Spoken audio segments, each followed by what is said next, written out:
And now to the latest on that deadly mass shooting at a supermarket in Buffalo. 10 people are dead. Of the 13 people shot, 11 are African Americans.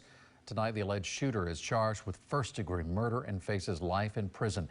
This attack is being investigated as an act of racially motivated extremism. Officials say the suspect posted a 180-page document full of racist ideology prior to live streaming that shooting. And the warning signs were there prior to the shooting. Last year, the suspect was arrested and underwent a psychiatric evaluation after threatening to commit a mass shooting at his school. But apparently that wasn't enough. So what can be done to identify and stop lone wolf shooters? News Channel 8's Olivia Steen spoke with some experts about that today. She joins us live with her report. Olivia. Keith, today I spoke with the Southern Poverty Law Center. Experts at the nonprofit say that social media can now help identify some of those lone wolf personalities.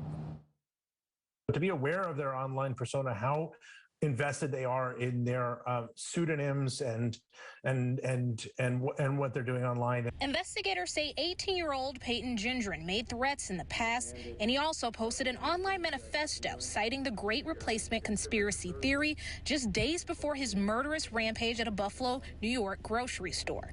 Authorities are calling it a racially motivated hate crime. We've seen a number of shootings motivated by this kind of white supremacist Great Replacement ideology. Michael Edison Hayden with the Southern Poverty Law Center says he fears it could get worse. These things tend to come in bunches, and I'm highly concerned about it, and I hope people are paying very close attention to disaffected people who may be only online. Hayden says many of these racist theories no longer live in obscurity. They're branching out into the forefront. The fact that there are mainstream politicians giving voice to this very ideology, figures like Matt Gaetz in Florida, for example, who appeared to endorse this Great Replacement theory. Hayden says the key to slowing down attacks like these is to reach out to a person before they turn into a lone wolf. We need to embrace those people, I think, with positivity.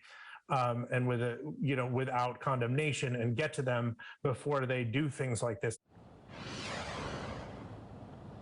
Hayden also told me the number of hate groups that their organization tracks has gone down because more people are congregating on social media. Keith? All right, Olivia Steen reporting live for us in Tampa. Thank you.